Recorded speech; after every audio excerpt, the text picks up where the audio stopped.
Coyuntura semanal. Lunes, 24 de noviembre de 2025. De norte a sur, mentiras y expansión de la pobreza. Desde Estados Unidos hasta el extremo sur del continente americano, donde la derecha extremista se hace con el poder del Estado. Va transformando sus países en elitistas burbujas de especulación y enriquecimiento para grupos oligárquico-financieros, poniendo los recursos naturales, económicos y humanos a su exclusivo servicio. Donde ese cáncer social ha logrado aferrarse, por medio de votos, fraudes, violaciones constitucionales o violencia institucionalizada, haciendo metástasis en un Estado corrompido. Las manchas de pobreza extrema y multidimensional comienzan a extenderse con enorme rapidez, profundizando a niveles históricos la brecha entre ricos y pobres, a partir de la eliminación sistemática de programas sociales. Fondos que de una u otra forma terminan en manos del segmento más alto de la pirámide. En cada uno de esos lugares, la mentira adopta la forma de maquillaje de cifras, con las cuales estos autoritarios gobernantes nos quieren hacer creer que cuanto peor estemos, más estaremos progresando. En realidad, mientras peor están las mayorías empobrecidas, mejor están las élites acumuladoras de riquezas nacionales.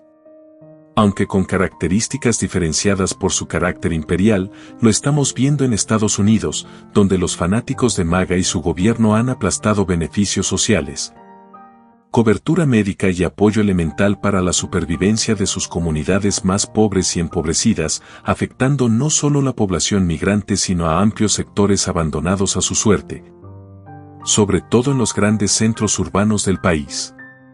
El reciente cierre del gobierno por tiempo récord evidenció aún más esta situación, que se refleja en algunos datos de opinión, como la reciente encuesta de The Associated Press North Center for Public Affairs Research, realizada después de las victorias demócratas en las elecciones intermedias, pero antes de que el Congreso pusiera fin al más largo cierre de gobierno en la historia de Estados Unidos.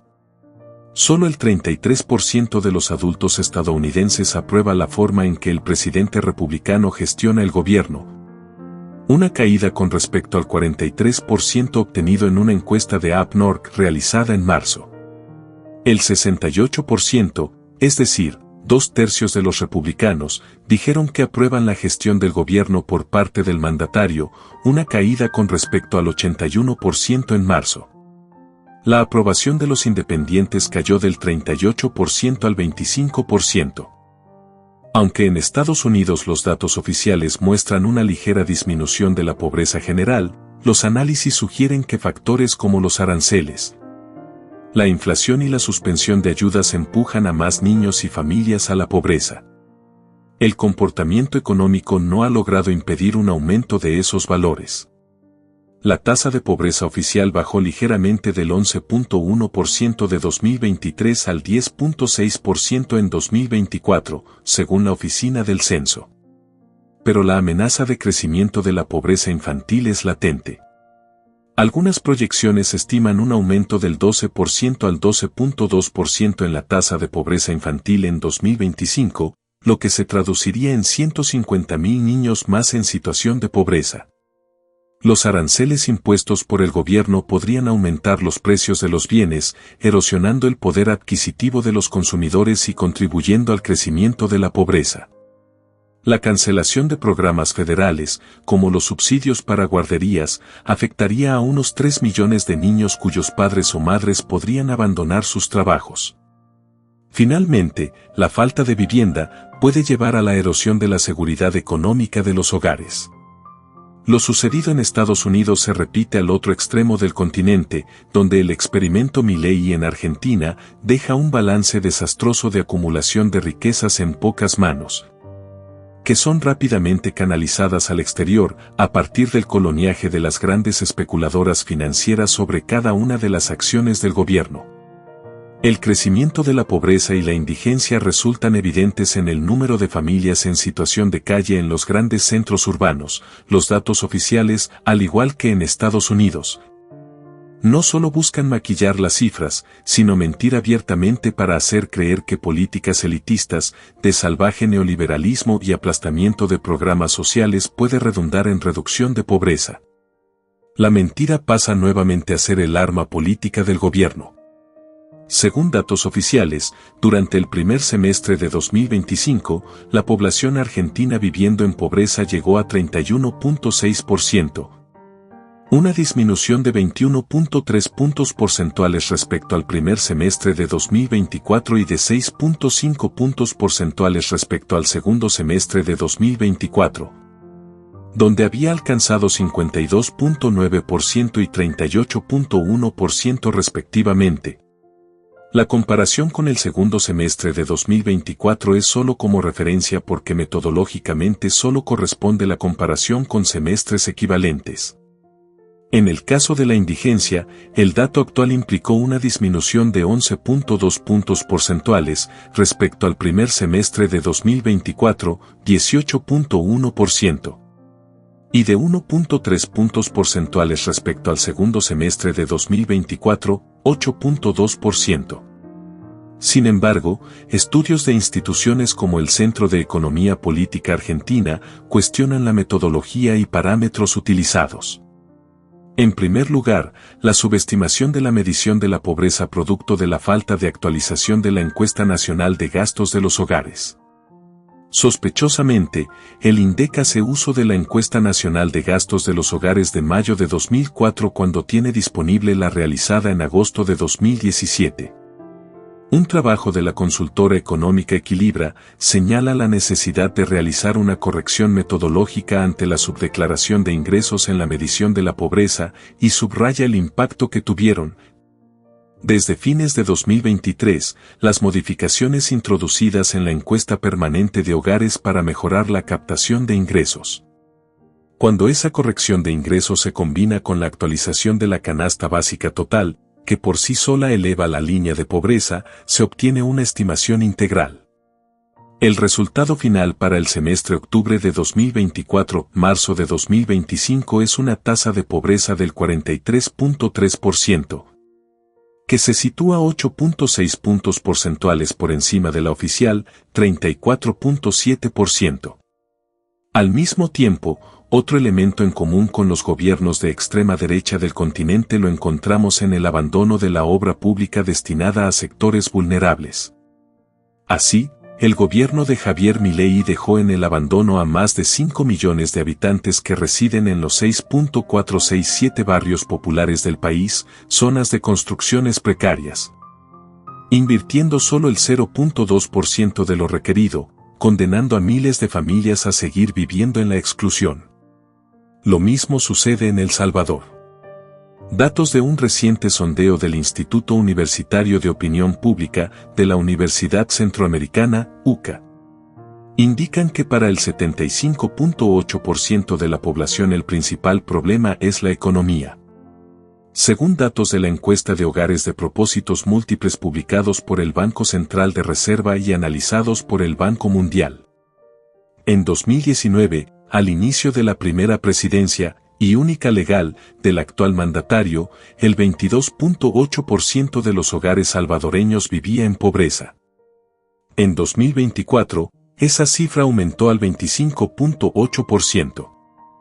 En términos de población, la pobreza pasó del 26.8% en 2019 al 28.4% en 2024. Más de 1.8 millones de salvadoreños vivían en pobreza en 2024. Al mismo tiempo, fiel a las lógicas ultraneoliberales, la actual administración eliminó los fondos municipales, FODES, violando la Constitución, al tiempo que condenaba a los municipios a sufrir rezagos cada vez mayores en cuanto a desarrollo social. Como sucede en los casos anteriores, los recursos destinados a erradicar la pobreza se redujeron. En El Salvador la caída fue de $25 millones durante los últimos 6 años. Como consecuencia hay 200.000 nuevos pobres. Estas políticas no son aisladas, van de la mano de la entrega del lucrativo mercado de la especulación inmobiliaria y zonas de enorme revalorización a empresas extranjeras cuyo estímulo es la ausencia de impuestos y la inexistencia de requisitos para el desarrollo de planes urbanísticos de alta gama, orientados al segmento más alto de la pirámide, el que ocupa el clan familiar en el poder, sus socios y amigos. Para aceitar los mecanismos de entrega y explotación de los recursos del país, la dictadura colocó a un oscuro personaje que se ha lucrado de los dineros públicos desde los tiempos que gobernaba el FMLN. Hoy ocupa el cargo de director ejecutivo de OPAMS, la Oficina de Planificación del Área Metropolitana de San Salvador. Desde ese puesto clave, Luis Rodríguez se ha dedicado a asegurar la zona de alta plusvalía como el centro histórico de San Salvador a sus patrones y a inversores extranjeros, a los que abre puertas para hacer lo que les venga en gana, edificios de alturas inexplicables en zonas de alto riesgo sísmico, pasar por alto la obligatoriedad de estacionamientos incluidos en los nuevos desarrollos, o de contemplar el abastecimiento de agua sin afectar al resto de vecinos. Acaba de recibir por segundo año consecutivo el Premio de Funcionario del Año de la revista Derecho y Negocios 2025, un equivalente al empleado del mes de cualquier hamburguesería, para quien más se esfuerce en asegurar las ganancias al patrón. Emotivo encuentro entre fascistas y corruptos. Recientemente, el empresario mexicano Ricardo Salinas Pliego, dueño de Grupo Salinas y de la televisora TV Azteca, fue recibido por el presidente de El Salvador, con quien aseguró haber conversado sobre seguridad y justicia.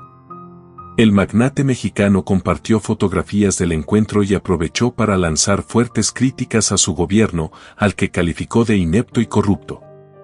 El día de hoy estoy en el bello y seguro país de El Salvador, con mi amigo Nayib Bukele, un verdadero capitán de barco que sabe navegar en todos los mares y dar resultados.